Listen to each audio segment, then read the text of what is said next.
기도에 나오신 성도님들을 주님의 이름으로 환영하며 축복합니다. 이 저녁에 우리가 하나님의 말씀을 듣고 또 믿음으로 구하며 나아감으로 기도에 응답하시고 믿음의 사람들에게 주시는 그런 하나님의 은혜와 복이 우리 모든 성도들 가운데 주의 몸된 교회 가운데 있기를 주님의 이름으로 축원합니다. 아멘. 사람들이 자의 또는 타의로 종종 굶기도 하고 또 금식을 하기도 하고 그렇게 합니다. 살을 빼려고 하는 목적으로 그렇게 하기도 하고 좀 건강을 유지하기 위해서 그렇게 하기도 하지만 많은 사람들은 궁핍, 가난함 때문에 또 굶주리고 고통당하는 그런 사람들이 있습니다. 물론 우리나라에는 그런 사람들이 많지 않습니다. 우리가 줄일 때의 우리의 마음의 감정이 어떨까 한번 생각을 해봅니다. 또 그렇게 줄이다가 배부르게 먹었을 때의 우리의 감정은 또한 어떤 것일까라고 하는 것을 우리가 생각해 볼 수 있습니다.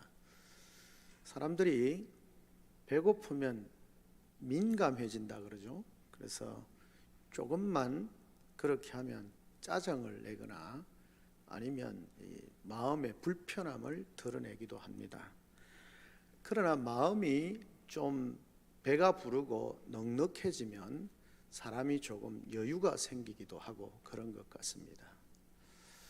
우리의 삶은 사실은 모든 부분에 있어서, 많은 부분에 있어서 풍성함이라기보다는 결핍함으로 살아갈 때가 참 많습니다. 우리가 결핍하다고 생각이 되어지니까 모든 일에, 많은 일에 있어서 늘 민감합니다. 그래서 영적으로 풍성함을 누리지 못하게 되어질 때에 영적으로 민감해집니다. 긍정적이면 우리가 하나님의 뜻을 구하기 위해서 민감하다 이런 것보다는 조금은 우리의 어떤 민감한 부분, 그래서 그것이 채워지지 않는 것에 대한 불만이나 그런 어떤 불평 때문에 민감해지는 그런 모습들을 봅니다. 그러나 반대로 우리가 좀 영적으로 풍성해지고 은혜 가운데 있는 사람들은 그렇게 그런 부분에 대해서 누가 뭐라 한다 해도 그것에 대해서 그렇게 민감하게 반응하지 않습니다. 오히려 그 풍성한 사람들은 그렇게 말하는 사람들에 대하여서 더 배려를 하고 걱정을 하고 긍휼히 여기는 마음, 사랑하는 마음으로 그들을 위해서 기도하게 되어지는 거죠. 교회도 마찬가지입니다. 하나님의 은혜가 풍성한 교회 공동체는 이 세상의 사람들이 뭐라 하든지 그들을 긍휼한 마음으로 바라보고 또 그들을 사랑하는 마음으로 그들을 배려하고 위해서 기도하고 섬기는 그런 모습들을 보게 되어지는 거죠. 그래서 하나님께서는 우리에게 늘 은혜 가운데 있는 자들에게 풍성함으로 우리의 모든 삶을 채워주시는 것을 보게 되어집니다. 그래서 우리는 늘 하나님의 은혜의 풍성함 가운데 거하기 위해서 힘쓰고 애쓰고 노력해야 합니다. 그래서 때로는 말씀을 통하여서, 말씀 묵상을 통하여서, 기도를 통하여서, 찬송을 통하여서 우리의 영적인 삶이 늘 풍성함 가운데 거할 수 있도록 노력하고 힘써야 하는 것입니다. 우리가 경제적인 부유함이 있을 때 사람이 좀 더 여유 있고 느긋해지는 것처럼, 그래서 그것을 얻기 위해서 많이 노력하는 것처럼 영적으로도 우리가 더 풍성하고 부유한 삶을 위해서 하나님의 은혜를 구하고 주의 도우심을 구하고 말씀 묵상과 기도와 또 성령의 역사하심을 통하여서 우리의 삶이 풍성해지도록 그렇게 힘쓰고 애쓰고 노력해야 합니다. 그럴 때에 우리가 은혜의 풍성함을 깨닫게 되어질 때 우리의 말이든 생각이든 행동이든 좀 더 넉넉하고 여유 있고 사람들을 어떤 일들에 대해서, 말들에 대해서 민감하기보다는 좀 더 포용력을 가지고 넓은 마음으로 그들을 변화시키고 감동시킬 수 있는 삶이라 생각이 되어집니다. 그런 면에 있어서 오늘 우리가 읽었던 이 본문의 말씀을 보면 굶주리고 줄인 사람들에 대하여서 주님께서 그들 가운데 필요를 채워주시면서 그들 가운데 풍성함으로 역사하시는 것을 보게 되어집니다. 그것을 통해서 사실은 주님께서 인간에게 참된 풍성함과 만족을 주실 수 있는 분이 주님이시다, 하나님이시다라고 하는 사실을 우리에게 보여주고 있는 것입니다. 오늘 본문에 보면 이렇게 말씀합니다. 예수님께서 6장 1절에 보면 그 후에라고 그렇게 말씀을 하고 있습니다. 예수님께서 예루살렘으로 올라가셔서 그곳에서도 많은 기적을 행하시고 능력을 행하시고 난 뒤에 이제 그 이후에 예수님께서 갈릴리 건너편 디베라의 갈릴리 바다 건너편으로 그렇게 가시게 되어서 갈릴리 지역으로 오셨다라는 거죠. 그런 소문이 이제 예수님이 땅에 그 갈릴리로 오셨는데 많은 사람들이 예수님께서 행하신 이적들에 대해서 소문을 듣게 되는 거죠. 근데 예수님이 그러다 보니까 예수님이 옮겨 다니는 곳곳마다 많은 사람들이 예수님을 따르게 되어집니다. 따라오게 되어지는 거죠. 그 따라오는 데는 여러 가지 이유가 있는데 병 고침을 경험하기 위해서 또 주님의 표적과 능력을 보기 위해서 그렇게 주님을 따라오는 사람들이 많이 있었다라고 그렇게 말합니다. 2절에 보면 큰 무리가 따르니 이는 병자들에게 행하시는 표적을 보았다 이렇게 말합니다. 보기도 하고 듣기도 하고 그러면서 예수님이 가시는 곳곳에 따라갑니다. 왜 따라갈까요? 그 표적과 기사를 보고 싶기도 하고 또 자신들 가운데도 이런 병든 자를 낫게 하시는 치유하시는 주님의 능력이 자신의 삶 가운데 자기들의 무리 가운데 나타나기를 주님이 그 일을 이루어 주시기를 기대하면서 그렇게 주님을 따르는 사람들의 모습을 보게 되어집니다. 그때 예수님께서 사람들이 따라올 때 본문에 나오는 것처럼 한 언덕으로 그렇게 산으로 그렇게 말씀한 언덕으로 아마 올라가셨던 것으로 볼 수 있습니다. 그리고는 그게 앉으셨다 그렇게 말합니다. 그러니까 의도적으로 주님이 산으로 가셨고 거기에 앉으신 거죠. 그런데 마치 그 시기가 언제였냐?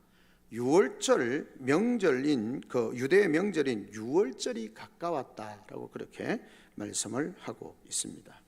자, 시기적으로 보면 6월절이 가까운 명절이었고 상황적으로 보면 예수님께서 예루살렘으로 내려오셔서 갈릴리에 계시는 상황이고 그리고 예수님께서 사람들이 많이 따라오는 가운데 언덕 조그마한 산에 언덕에 올라가셔서 거기에 제자들과 함께 앉으셨다라고 그렇게 말씀을 합니다. 근데 다른 복음서에 보면 이 며칠 동안 이렇게 다닌 것으로 그렇게 볼 수 있습니다. 그래서 그들이 매우 지치고 줄인 가운데 있었다라고 그렇게 성경이 기록을 하고 있습니다.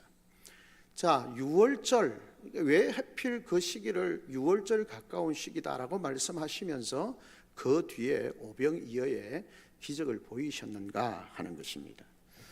예수님께서 그렇게 시기적으로 6월절이다, 6월절 무렵이다라고 그렇게 말씀을 하고 있는 거죠. 그렇게 보면 예수님께서 6월절 명절인 6월절 가까울 때에 갈릴리로 그렇게 다시 오셨다라고 하는 것을 우리에게 보여주고 있습니다.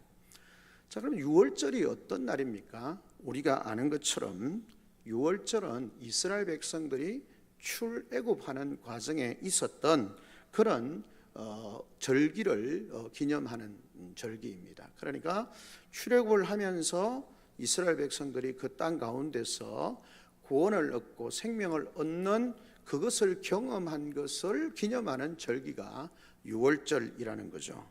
그래서 6월절 절기의 핵심이 뭡니까? 어린 양의 죽음입니다. 우리가 아는 것처럼 6월절 절기가 되어졌을 때에 이제 출애굽하는 과정 가운데 있을 때에 마지막으로 하나님께서 그렇게 말씀을 합니다. 끝까지 바로가 9번째까지의 그런 재앙을 당하였음에도 불구하고 그렇게 완악한 마음을 버리지 않았을 때에 하나님께서 그 가운데 참 생명의 주인이 삶과 죽음의 주인이 애굽이 주장하는 오시리스나 여러 어떤 죽음의 신이 아니라 하나님이시라는 사실을 알게 하시는 거죠. 그리고 그 구원은 하나님에게 있다는 사실을 보여줍니다. 그래서 우리가 아는 것처럼 하나님께서 말씀합니다. 모든 이스라엘 백성 히브리 민족들에게 모세를 통해서 말씀합니다. 그들이 집 입구에다가 문설주에다가 어린 양을 잡아서 그 문설주 문지방에 피를 발라라. 어린 양의 피를 발라라. 그리고 너희는 그 밤에 절대 밖에 나오지 말고 그 피가 묻혀져 있는 그 집 안에 거하라. 그러면 너희가 살게 될 것이다 라고 그렇게 말씀을 합니다. 그 후에 여러 가지 잡은 짐승을 가지고 어린 양의 음식을 먹고 허리띠를 메고 준비하는 이렇게 출애굽할 준비에 대해서 말씀을 합니다. 어쨌든 핵심은 어린 양의 죽음이었습니다. 그래서 어린 양의 죽음에 통하여서 그 피로 문설주에 바르게 되어졌을 때 패스오버 유월절은 지나가다는 것이죠. 죽음의 사신이 그 피를 보고 넘어가는 겁니다. 죽음이 그곳으로 가지 않고 모든 이들이 죽게 되었는데 그 죽음이 그 문지방과 문설주의 피를 받은 집으로 들어가지 않고 그곳에는 죽음이 넘어간다는 거죠. 그래서 패스오버 유월절하면 넘어간다는, 한문으로 그렇지 않지만 넘어간다는 말입니다. 그래서 죽음이 지나가게 되는 것이죠. 자, 이것이 예표가 되어져서 이스라엘 백성들은 늘 유월절을 지키게 되어지는 것입니다. 그런데 이 유월절 절기의 그 어린 양의 피에 대해서 이야기를 하시는데, 예수님께서 이 땅에 오시고 난 뒤에 요한복음의 저자는 1장 29절에 그렇게 표현을 합니다. 세상 죄를 지고 가는 하나님의 어린 양을 보라라고 그렇게 말합니다. 세상의 모든 죄를 지고 가는 하나님의 어린 양, 유월절에 모든 사람들의 죽음을 명쾌하는 문설주의 피를 바르게 하는 그 어린 양처럼 이 세상의 모든 죄를 없이 하시기 위해서 오신 어린 양이신 예수님에 대해서 말씀을 하고 있는 것입니다. 그래서 유월절 어린 양의 피로 그 애굽에서 이방 땅이지만 그 가운데 그 문설주의 피가 발린 그 집 안에 있음으로 말미암아 모든 가정이, 모든 생명이 구원을 얻게 되어졌던 것처럼 예수님께서 세상의 모든 죄를 위하여 당신의 피를 흘려주심으로 말미암아 모든 사람이 그 피 안에서, 어린 양의 피 안에서 생명을 얻게 될 것에 대해서, 구원 얻을 것에 대해서 말씀하시면서 예수님을 향하여서 세상 죄를 지고 가는 하나님의 어린 양이다 라고 그렇게 말씀을 합니다. 예수님은 이처럼 어린 양의 역할을 완전히 이루시기 위해서 이 땅에 오셨고, 그 예수 그리스도께서 그 사명을 온전히 이루심으로 십자가에서 달리시고 모든 피를 흘려주심으로 말미암아 그 예수 그리스도의 피로 말미암아 어린 양 되신 세상 죄를 지고 가는 대속하시는 어린 양이신 예수 그리스도의 완전하고 온전한 죽으심을 통하여서, 피 흘리심을 통하여서 우리를 구원하셨고, 우리는 그분 안에 있을 때 참 생명을 얻게 되는 것입니다. 그것이 유월절 절기입니다. 그런데 그 절기에 가까운데 예수님께서 제자들과 함께 언덕에 오르셨고 많은 사람들이 예수님께로 나오는 것을 보게 되었습니다. 그런데 이렇게 어린 양으로 오신 예수 그리스도를 믿음으로 바라보면서 사람들이 예수님께 나온 것이 아니라 그들은 무엇을 위해서 왔습니까? 뒤에 나오는 것처럼 마지막에도 예수님께서 그들 가운데 이적을 행하시고 난 뒤에도 그들을 피해서 다른 곳으로 가시는 이유가 뭡니까?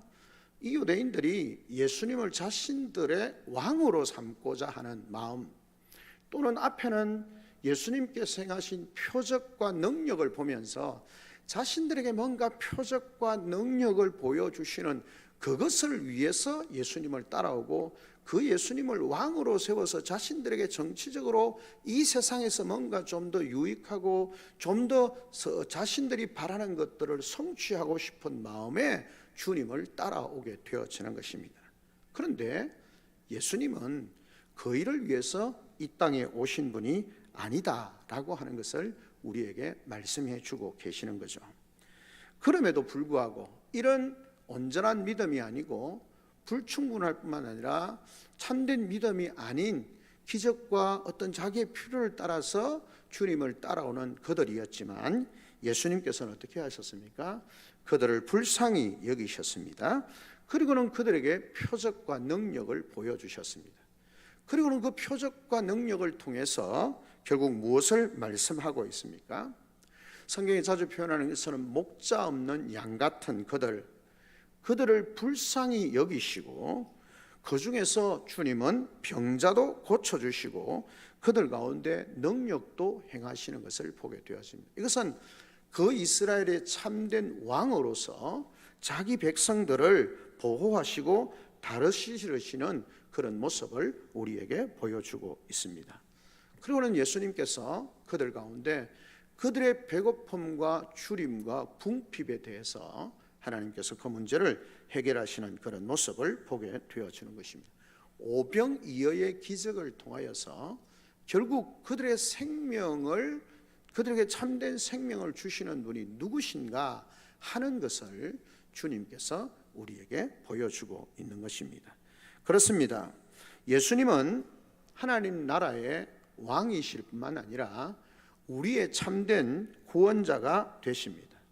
예수님을 통해서만이 우리는 그 구원을 얻을 수 있고 그분의 십자가의 죽으심과 피 흘리심을 통해서만이 우리의 죄가 사해지고 우리가 죽음이, 그 죄로 말미암는 죽음의 권세가 우리를 넘어가게 되어지고 그분 안에서 우리의 삶은 생명을 얻게 되어지는 것이다 라고 하는 것을 우리에게 말씀해 주고 있습니다.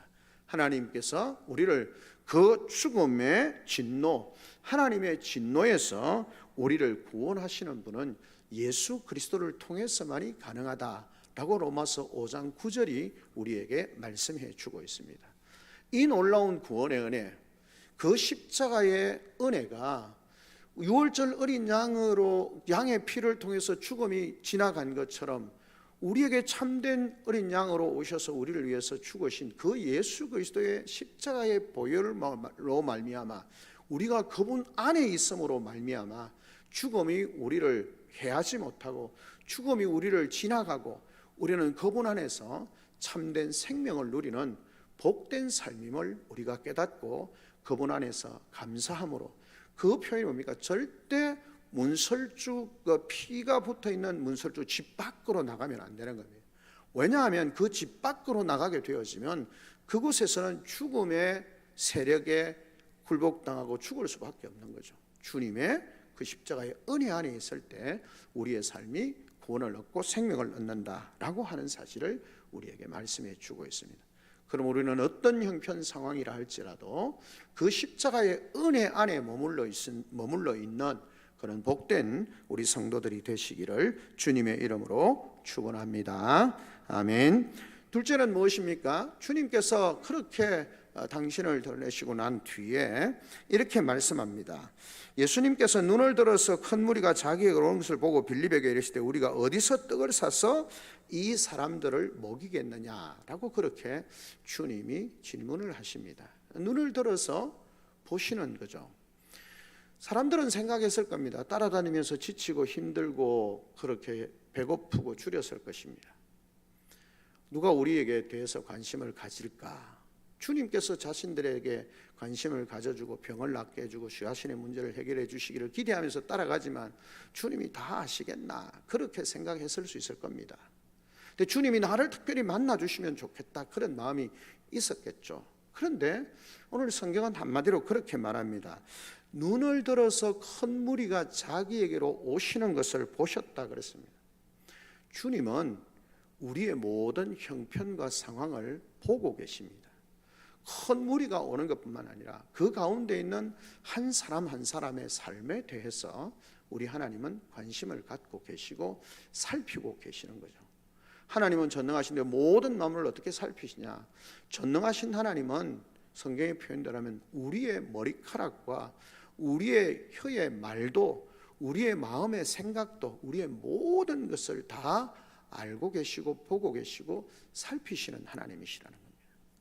여러분, 그것이 우리에게 있어서 기쁨이 되어져야 합니다. 간혹 설교를 하면서 말씀드린 것처럼 주님이 우리의 모든 것을 보고 계시고 알고 계시고 살펴보고 계신다라는 말씀이 우리에게 두려움이 아니라 우리에게 감동이 되어져야 합니다. 나의 고통과 아픔과 괴로움을 알고 계시는, 내가 왜 그 괴로움 가운데 있는지, 왜 고통 가운데 있는지, 어떤 어려움 가운데 있는지 주님이 나의 형편을 알고 계신다라고 생각을 하면 그분의 사랑과 은혜를 인하여서 우리가 기대가 되어지고 감사가 되어져야 되죠. 우리가 죄악 가운데서 이 모양 저 모양으로 서 있다면 우리의 모든 형편을 아시는 분이다라는 사실을 깨닫게 되어질 때 두려움이 있는 거죠. 어린 시절에 종종 그런 것 아닙니까? 혹시 부모님에게 하지 말라고 하는 일을 하고 조금 어그러진 길로, 나쁜 길로 그렇게 행동하고 있으면 누가 나를 혹시 볼까 두려운 마음이 들지 않습니까?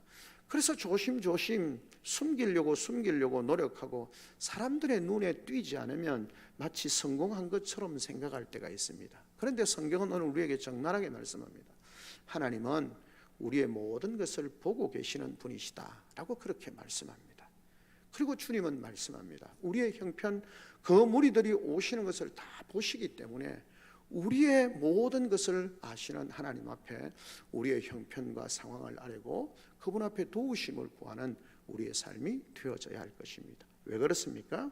주님께서 그들이 큰 무리가 자기에게로 오시는 것을 보시고 그들의 형편과 상황을 아시는 거죠. 뭡니까?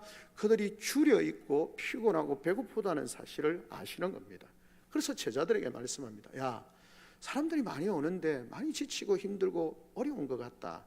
그들에게 먹을 것을 줄 수 있었으면 좋겠는데 너희가 어떻게 줄 수 있는 방법을 한번 찾아보아라 라고 그렇게 말씀을 합니다. 주님이 대책이 없으셔서 그렇게 하시는 것이 아니라 오늘 성경은 그렇게 말씀합니다. 이렇게 말씀하시면 친히 어떻게 하실지를 아시고 주님께서 그들을 위해서 어떻게 하실지를 이미 다 계획을 하고 계시지만 그러나 제자들에게 그들 가운데 주님을 신뢰하도록 주님께서 그들이 그 사람들에 대해서 관심을 가지고 살펴보고 돌아보도록 주님께서 말씀하고 계시는 거죠. 야, 너희가 좀 돌아보면 좋겠다. 그들에게 먹을 것이 있었으면 좋겠다. 너희가 힘써서 방법을 좀 찾아보면 좋겠다라고 그렇게 말씀합니다. 목회자로서 참 부끄럽고 미안한 생각이 본문을 묵상하면서 생각이 듭니다. 하나님이 자기 백성을 살피시지만 하나님은 자기 백성을 돌보시고 살피시되 하나님의 나라와 복음을 위해서 앞서서 섬기는 자들을 통해서 하나님이 그들을 살펴보기를 원하는 것입니다. 목회자들을 통하여서, 장로님들을 통하여서, 앞서 섬기는 권사님들이나 중직자들을 통하여서 너희가 그들을 돌아보면 교회의 어려움을, 성도들의 형편과 아픔을 돌아보면 좋겠다. 너희들이 그들을 어떻게 도울 수 있을지 함께 고민하며 방법을 좀 찾아보면 좋겠다 라고 그렇게 주님이 말씀하는 것이죠. 주님이 대책 없이 그냥 너가 알아서 해라 이것이 아니고 주님이 어떻게 하실지를 아시면서 준비하시면서 제자들에게 이런 기회를 통해서 그들을 돌아볼 마음, 섬길 마음, 그들을 살펴볼 마음, 그것을 가지도록 주님이 그렇게 권고하시는 겁니다. 어떻게 하실지 아시지만 빌립을 시험하고자 하셨다. 시험하고 유혹하고 넘어뜨리는 것이 아니라 그들이 이런 상황 가운데서 어떻게 믿음으로 반응하고 어떻게 주님을 의지하고 그 문제를 해결할지를 보기 위해서 주님께서 그들에게 너희가 어떻게 그들을 도울지 살펴보면 좋겠다. 그렇게 주님이 말씀하시는 겁니다. 사랑하는 성도 여러분, 오늘 우리가 하나님의 교회 또는 주의 몸된 공동체, 우리 주변에 있는 이웃들과 또는 불신자들이나 특별히 교회 안의 성도들을 우리가 살필 때 하나님께서 우리에게 그런 먼저 선한 마음을 주실 때 너희가 먼저 그들을 어떻게 도울지 좀 고민하면 좋겠다. 교회 안에 어려운 자들, 고통 가운데 있는 자들 너희가 먼저 돌아보면 좋겠다. 이 세상의 죄악 가운데 있는 자들을 너희가 먼저 돌아보면 좋겠다. 너희가 방법을 좀 찾으면 좋겠다. 여러분, 그렇게 되어지면 뭘 하겠습니까? 이 방법 저 방법 찾아보지 않겠습니까? 하나님께서 우리에게 주시는 그런 마음들을, 말씀들을 귀담아 듣고 아멘으로 받고, 예 주님 부족하지만 제가 주님의 말씀을 따라서 그렇게 섬길 수 있도록, 살펴볼 수 있도록 노력하겠습니다. 그렇게 나아갈 때 하나님은 우리에게 지혜도 주시고 능력도 주시고 잘 섬길 수 있도록 하는 것입니다. 자, 그렇게 주님이 말씀하실 때에 빌립이 대답이 그렇습니다. 나름대로 살펴보았습니다. 숫자를 대충 살펴보고 막 이렇게 하니까, 예수님, 이 사람들 다 먹이려면 200데나리온으로도 부족할 것 같습니다. 나름대로 생각을 한 거예요. 빌립보서는 최선의 방법을 한 거예요. 사람들이 대충 얼마나 되는지 숫자를 대충 파악해보고, 그리고 그 사람들을 대충 조금씩만 주어도, 그냥 풍성하게 아니라 겨우 허기를 면할 정도로만 주어도 200데나리온이나 필요합니다. 그리고 다른 성경에 보면 지금은 광야에서 그 200데나리온이 필요한데 그 200데나리온만큼 떡을 살 수 있는 것도 없습니다 라고 그렇게 말하는 겁니다. 자신들이 살펴보았지만 할 수 있는 방법이 없다라고 그렇게 말합니다. 지금 당장 200데나리온이나 되는 돈도 없고, 돈이 있다 할지라도 그것을 살 수 있을 만한 상점이라든지 우리가 뭐 마트라든지 이런 게 없다라는 거죠. 여러분, 200데나리온은 한 성인이 약 한 8개월 정도 일을 해야 벌 수 있는 돈입니다.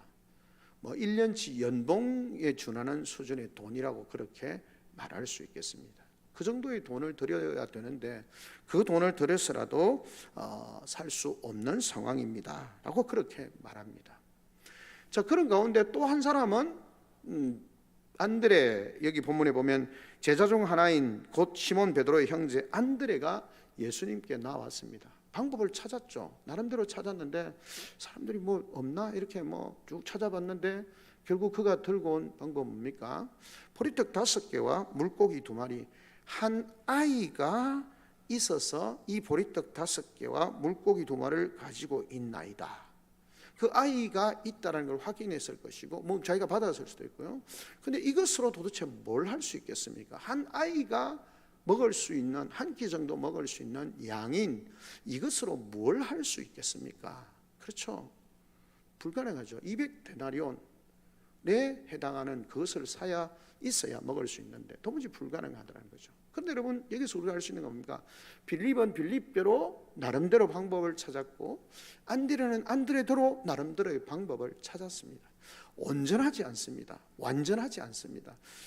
이 안드레가 고백하는 것처럼, 여러분, 하나님 주님 겨우 이것밖에 없는데 보리떡 5개 물고기 2마리 뭘 할 수 있겠습니까? 아무것도 할 수 없는, 그러나 어쨌든 이게 있습니다 라고 그렇게 주님 앞에 들고 오는 것입니다.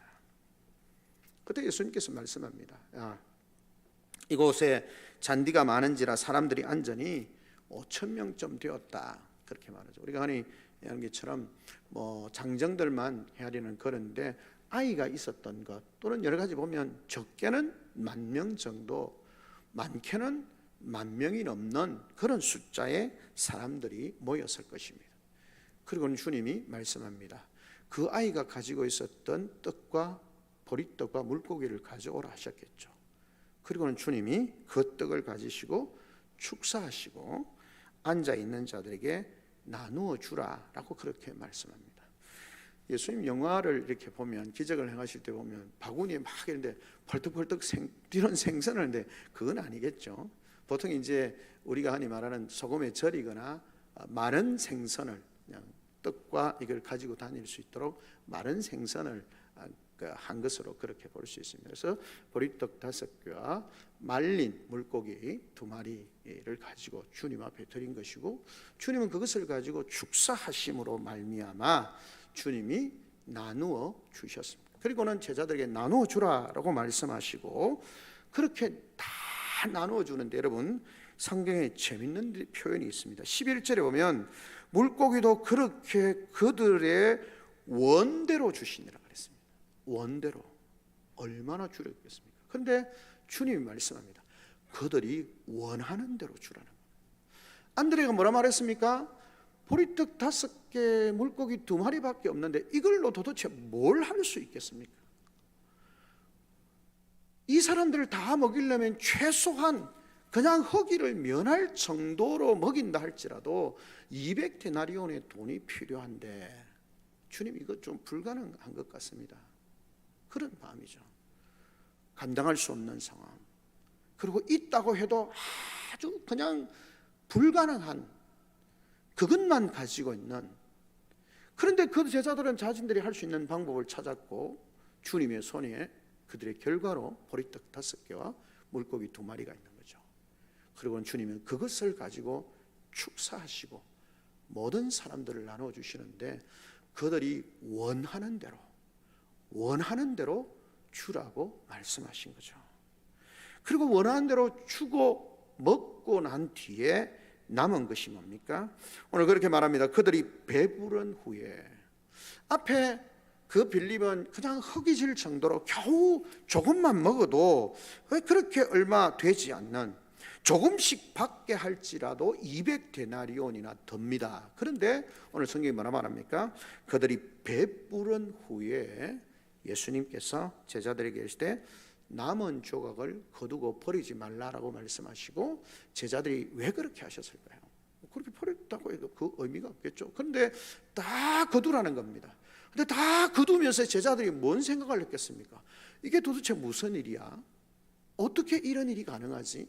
보리떡 5개와 물고기 2마리로 여기 모여있는 사람만 10,000명이 넘는데 이들이 다 먹고도, 그렇게 쭉 모으면서 모은 것이 뭡니까? 보리떡 5개와 물고기 2마리로 먹고 남은 조각이 12바구니였다. 보리떡 5개와 물고기 2마리로 주님이 축사하시고 나누어 줬을 때 사람들에게 원하는 대로 주고 그들이 배부를 정도로 먹고 난 뒤에 남은 것이 12바구니였다라고 그렇게 말씀을 하고 있는 것을 보게 되어지는 것입니다. 사랑하는 성도 여러분, 참된 풍성함과 만족을 주시는 분이 주님이시라는 사실과, 주님이 참된 생명으로 자기 백성을 먹이시기를 원하시는 하나님이시다라고 하는 것을 우리에게 말씀해 주고 있는 것입니다. 주님만이 우리가 감당할 수 없는, 빌립과 제자인 빌립과 안드레가 고백하는 것처럼 감당할 수 없습니다. 있기는 하지만 이 굉장히 작은 것으로 뭘 할 수 있겠습니까?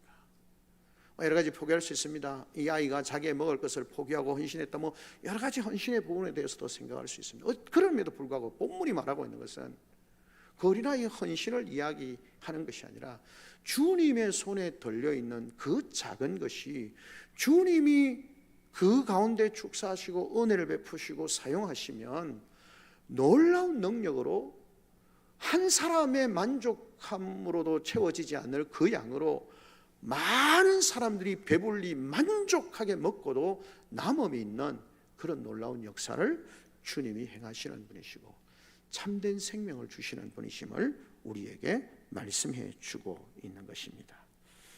왕이신 예수님께서는 세상의 어떤 어려움과 어떤 형편이라 할지라도 하나님 나라의 그 풍성함과 부요함을 베푸실 수 있는 능력이 있으신 분이고, 그분이 그런 능력으로 자기 백성들 가운데 그 능력을 베푸시기를 기뻐하시는 하나님이시다라고 하는 사실을 우리에게 말씀해 주고 있습니다. 우리 인생이 절박한 가운데 있습니다. 육체의 질병 가운데 있을 수도 있고, 경제적인 어려움 가운데 있을 수도 있고요, 여러 가지 상황 가운데 있을 수 있습니다. 근데 오늘 우리에게 말씀합니다. 주님은 이 배고프고 줄이고 피곤하고 지친 그 영혼들에게 배부름과 그 풍성함과 원하는 것들을 이루실 수 있는 능력의 주님이시고, 더 궁극적으로는 생명을 주실 수 있는 분이시라는 사실을 우리에게 말씀해 주고 있는 것입니다. 주님께서는 우리가 우리의 삶을 둘러싸고 있는 열악한 환경, 그 힘들고 어려운 상황 가운데서도 우리 하나님은 하나님 나라의 은혜와 축복을 자기 백성들 가운데 베푸시기를 기뻐하시는 하나님이시다. 그리고 그를 능력이 있으신 분이시다. 그러므로 우리는 그분 앞에 나아가서 주님의 은혜를 구하는 삶이 되어져야 합니다. 앞에 말한 것처럼 주님이 어떻게 하실 줄 아십니다. 결국적으로 주님은 자기 백성들에게 모든 풍성함과 부요함을 주시기로 작정하고 계시고 그 일을 이루실 수 있는 분이십니다. 그럼에도 불구하고 주님은 종종 우리에게, 제자들에게 말씀합니다. 방법을 찾아봐라. 어떻게 하면 좋겠냐. 우리를 부르시고 우리를 그 섬김의 자리에 서게 하십니다. 그리고 우리의 부족함과 연약함을 고백하게 하지만 주님은 그 속에서 우리 가운데 능력을 베푸시는 하나님이심을 우리에게 말씀해 주고 있는 것입니다. 그러므로 주님께서 14절에 그 사람들이 예수께서 행하신 이 표적을 보고 말하되 이는 참으로 세상에 오실 그 선지자라 하더라. 예수님의 이 표적에 대해서 반응이 두 가지죠. 참된 메시아다 라고 말하는 그런 사람이 있는가 하면, 또 그 메시아에 대한 오해함이 있는 거죠. 뒤에 15절에 나오는 것처럼 억지로 붙들어 왕으로 세우려고 합니다. 그들이 생각하는 메시아는 주님, 성경이 우리에게 본래 말씀하시고자 하는 참된 메시아, 모든 사람들의 죄를 지시고 십자가에 죽으시고 구원하시고 그들에게 근본적으로 풍성함을 주시고자 하는 그 메시아가 아니라, 이스라엘 백성들에게 메시아는 자신들의 나라를 회복하고 유다의 민족만, 자기 나라만 부흥하게 하고 대적들을, 로마를 쫓아내고 자신들의 나라를 굳건한 나라로 세워가는 그런 주님으로, 그런 메시아로 생각하는 겁니다. 여러분, 우리가 주님을 따를 때에 그렇게 생각할 수 있습니다. 주님은 우리 자신, 우리 가정, 우리만 축복하시는. 그러나 여러분, 주님은 그런 주님이 아니시지 않습니까? 이 땅에 오신 목적이 뭡니까? 십자가에 죽으시고 모든 사람들을 부요하게 하시고 모든 사람을 생명을 얻게 하시기 위해서 주님이 이 땅에 오신 겁니다. 우리는 자꾸 나만 축복하시는 하나님으로 생각을 할 수 있습니다. 근데 주님은 본문이 이렇게 말합니다. 그들이 억지로 예수님을 자신들의 왕으로 삼으려고 할 때 예수님은 그들을 떠나가십니다. 왜요? 그들에게 붙들리면 왕이 되고 좋지 않을까요? 주님이 그렇게 하시기 위해서 오신 분이 아니시기 때문에, 주님이 있어야 할 자리가, 주님이 자신을 드러내시는 참된 메시아가 어떤 분이신지를 알지 못하고 오해할 때에 주님은 그것을 떠나시는 겁니다. 지금은 떠나시는 것 같지만 궁극적으로 참된 메시아이신 그분을 알게 하기 위해서 그 자리를 떠나시는 겁니다. 우리 성도들의 삶이 주님의 크신 사랑과 은혜 가운데 거하면서 주님의 백성으로, 주님의 기뻐하시는 삶으로 세워지는 그런 우리의 삶이 되어져야 합니다. 오늘 본문의 말씀으로 오병이어를 통하여서 하나님 표적을 행하시고 능력을 베푸시고 하나님 나라의 그 참된 생명, 우리에게 주시는 참된 생명이 주님으로부터 온다는 사실을 알게 하시고 그 주님의 나라의 그 풍성함과 부요함을 우리에게, 제자들에게, 그 땅 사람들에게 보여주신 것처럼 오늘 우리에게 그런 주님이심을 우리에게 말씀하고 있습니다. 오병이어로 장정만 5,000명을 먹이시고 떡 남은 것이 12강주리가 되게 하셨다. 뻘고기 5, 보리떡 5개, 물고기 2마리로 그런 표적과 능력을 행하신 주님은 지금도 살아계시는 분이시고 그 백성을, 그들을, 주님께로 나오는 그들을 살피시고 불쌍히 여기시는 것처럼 오늘 하나님의 백성으로 날마다 하나님께로 나오는 우리의 삶을 긍휼히 여기시고 불쌍히 여기시고 우리의 형편과 상황을 아시기에 우리의 필요를 풍성하게 채워주시기를 기뻐하시는 주님인 줄 알고 날마다 그분 앞으로 나아가는 복된 삶이 되어져서 그분이 우리 가운데 채우시는 그 생명과 그 하나님 나라의 부유함과 풍성함을 누리며 사는 복된 우리 성도들이 되시기를 주님의 이름으로 축원합니다. 아멘. 시간 다 주리 한 목소리 하나님 앞에 기도하며 나아가겠습니다. 6월절에 오병이어의 기적을 통하여서 주님의 능력을 나타내 보이시고 6월절 절기를 통하여서 참된 생명을 주신, 우리를 구원하신 그 주님의 사랑과 은혜를 기억하고 이 오병이어를 통하여서 참된 생명을 주시고 하나님 나라의 부요함과 풍성함과 만족함을 주님이 주시는 분이심을 우리가 보고 알게 하시고 그 주님이 지금도 살아계시는